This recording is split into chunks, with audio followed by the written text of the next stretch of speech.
নমস্কার আমার প্রিয় বন্ধুরা, কর্মকার পরিবারে আমি চলে এসেছি ব্লগ চ্যানেল নিয়ে।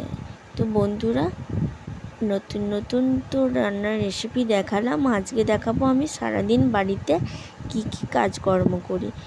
তো বাঁকুড়া জেলার ছোট্ট একটা গ্রাম থেকে আমি পূজা চলে এলাম ব্লগ চ্যানেল নিয়ে। তো দেখো, আমি সকাল থেকে কাজে খুবই ব্যস্ত। আমি সব বাগানো গুছানো করছি, কারণ মাটির ঘর তো ঝাড়াঝুড়ি আমাকে দুদিন ছাড়াই করতে হয়। তো মাটির ঘরে তো এমনিতেই তো তোমার ঝাড়াঝুড়ি করতেই হবে, কারণ মাটির ঘরেতে ধুলো বেশি। তাই জন্য আমি সকাল থেকে কাজে জোরদার দিয়ে কাজে লেগে গেছি। এদিকে আমার একটা কাপড় নিয়ে নিয়েছি গোছ করবো বলে, তাই জন্য কাপড়টাকে নিয়ে গোছ করছি। আর দেখো, ঘরগুলো আমি কত সুন্দর ঝাড়াঝুড়ি করে একদম পরিষ্কার করে দিচ্ছি। তো কাপড়টা আমার প্রায় গোছের শেষে। এবার কাপড়টা আমি রেখে দেবো দড়িতে। একে একে দেখো সব আমি গোছ করে নিলাম। কাপড়টা এবার আমি দড়িতে রেখেও দিলাম। তো বন্ধুরা, তোমরা যত দূর দূরান্ত থেকে দেখছো, আমাকে কমেন্টে জানিও তোমরা কে কোথা থেকে দেখছো।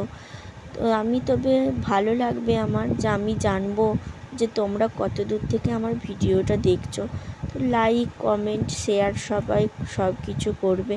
কমেন্টে জানাবে কিন্তু যে আমার ব্লগটা তোমাদের কেমন লাগলো।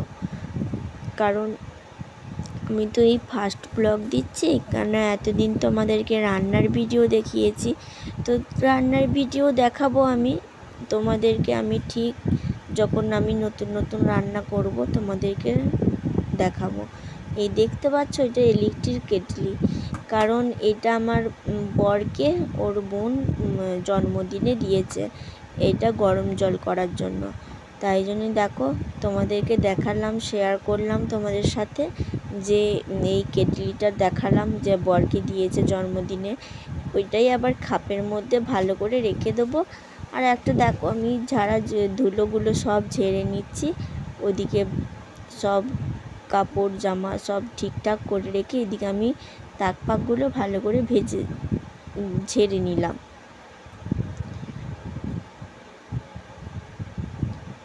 তো একে একে দেখো আমি ঝেড়ে নিচ্ছি।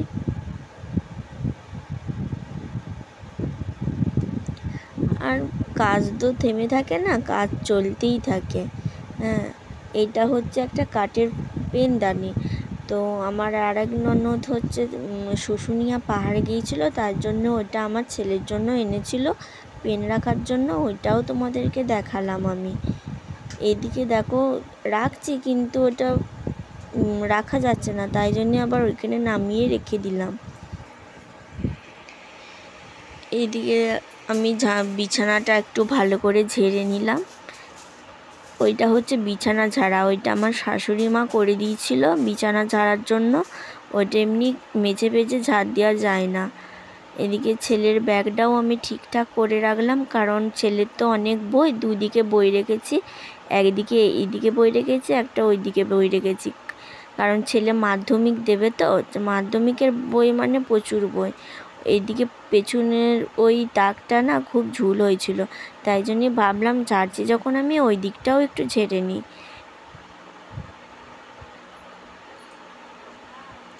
দেখো, আমি ওই দিকটাও একটু বসে বসে ভালো করে ঝেড়ে নিচ্ছি। আর এদিকে আমার হচ্ছে সায়নের বাবার জামা প্যান্টগুলো একটু অগোছালো হয়েছিল, ওইগুলোও একটু আমি গুছিয়ে নিলাম।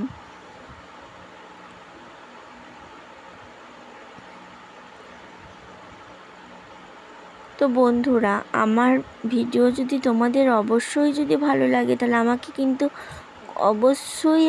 কমেন্ট করবে। আর আমার চ্যানেলে যারা নতুন, কিন্তু তারা চ্যানেলটিকে সাবস্ক্রাইব করে আমার পাশে থাকবে। আর সবাইকে আমার পাশে থাকার জন্য অনুরোধ করা হলো। দেখো, আমি এরপর সব ধুলোগুলো ঝাঁট দিয়ে বার করে নেবো।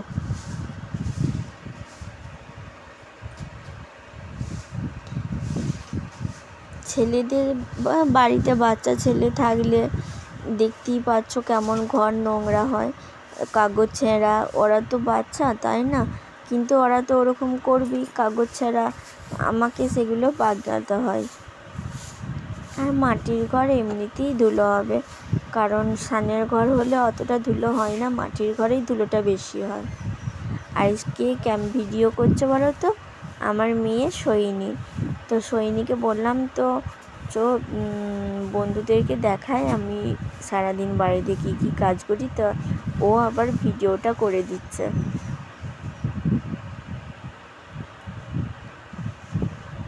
আর ছেলে গেছে পড়তে, স্কুল যায়নি কারণ সেদিন স্কুল ছুটি ছিল, তো ছেলে পড়তে চলে গেছে।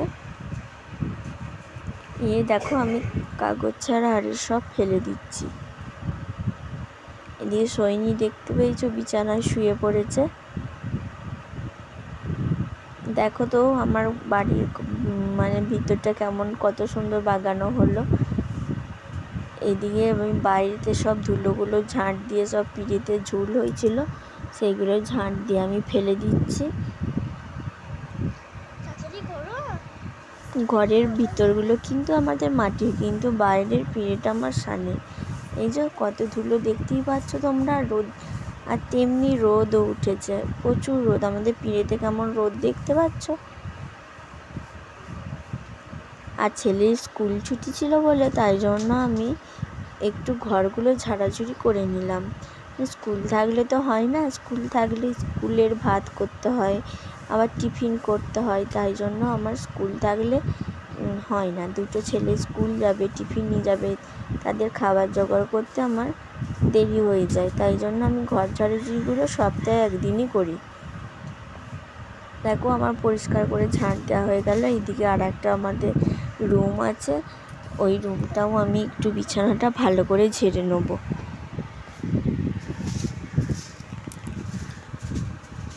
ওইদিকে একটা রুম আর এইদিকে পাশাপাশি দুটো রুম আছে। এই রুমটাতে আমরা থাকি, আর ওই রুমটাতে কেউ এলে বসতে দেওয়া হয়, আর হয় এরকম হয়।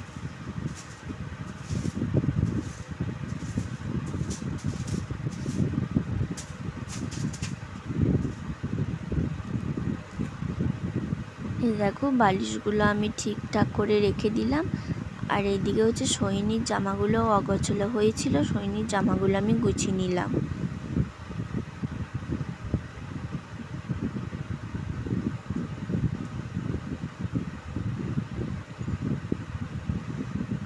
সৈনির জামাগুলো ভালো করে পরিষ্কারভাবে গোছ করে নিলাম।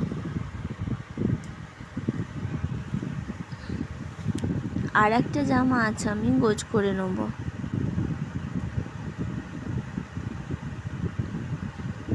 এই দুটো জামাকে গোছ করে আমি আলমারিতে ঢুকিয়ে দেবো।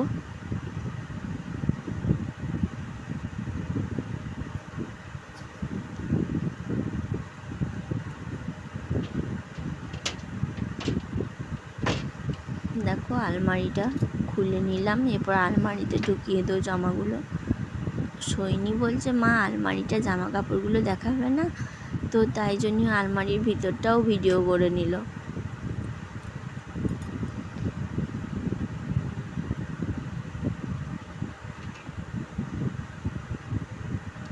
দেখতে পাচ্ছ এবার কাপড় জামা একদম ভর্তি হয়ে গেছে।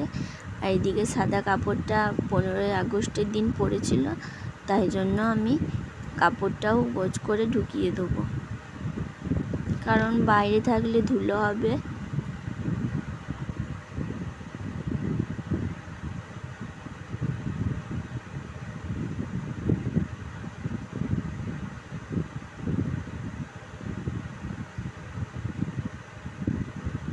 আর ধুলো, সাদা কাপড় ধুলো হলে কিন্তু ভালো লাগে না বন্ধুরা, তোমরা তো জানো। সাদা কাপড়ে একটু দাগ লেগে গেলে কিন্তু অনেকটাই খারাপ লাগে, সেটা আর পরা যাবে না।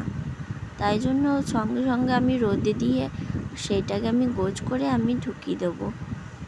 আবার যখন দরকার হবে নাচের সময়, কারণ আমার মেয়ে নাচ শিখে, নাচের সময় সাদা কাপড় দরকার হয় অনেক নাচে, তাই জন্য সাদা কাপড়টা একটু যত্ন করেই রেখে দিলাম আমি।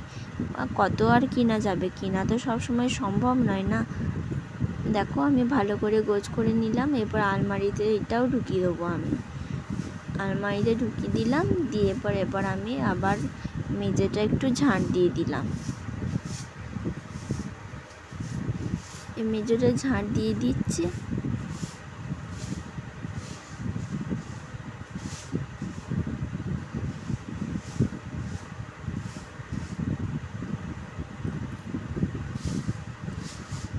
দেখতে পাচ্ছ বন্ধুরা কেমন ধুলো সব বেরোচ্ছে, কারণ ঝাড়াঝাড়ি করলে এমনিতেই ধুলো বেরোবে।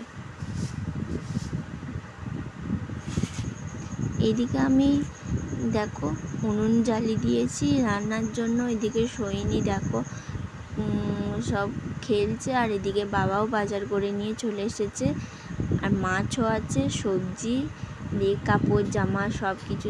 এদিকে পূর্ণিমার ভোগও হয়েছে, আর দেখো কত সুন্দর গাছে ফুলগুলো ফুটেছে।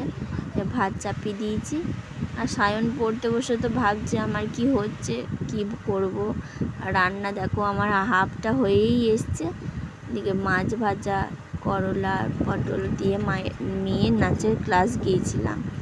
মেয়ের নাচের ক্লাসে গেলাম, টোটোয় করে যাচ্ছি দেখতেই পাচ্ছ। আর সোহিনী খালি বারবার দেখছে যে আমাকে কেমন লাগছে। দেখতে পাচ্ছ সোহিনী খালি তাকিয়ে তাকিয়ে দেখছে আমাকে কেমন লাগছে। দেখতে পাচ্ছ চারিদিকটা সবুজে ঘেরা। আর এদিকে আমি নাচের ক্লাস থেকে এসে সন্ধ্যেবেলায় রাতে রুটি করে নিলাম, আর এদিকে আমি চাপিয়ে দেবো মাংস করে নিলাম। তাই জন্য আমি মাংস করে দেবো। মাংসর জন্য পেঁয়াজটা টমেটোটা ভেজে নিলাম আগে, দিয়ে ওতেই রসুন দিয়ে দিয়েছি। রাতে সবাই মিলে খাবো। এদিকে দেখতে পাচ্ছ কাঁচা মাংসটা দেখতেই পাচ্ছ। রাতের তরকারির খুব সমস্যা। আর লেগ পিসটা সায়ন আর সোহিনী দুজনেই খাবে। একটা লেগ পিস দুজনে ভাগ করে খেয়ে নেবে, কারণ আর লেগ পিস দেয়নি। এই দেখো মাংস আমি চাপিয়ে দিয়েছি, মাংসটা হচ্ছে। আর এদিকে মায়ের জন্য আঝাল।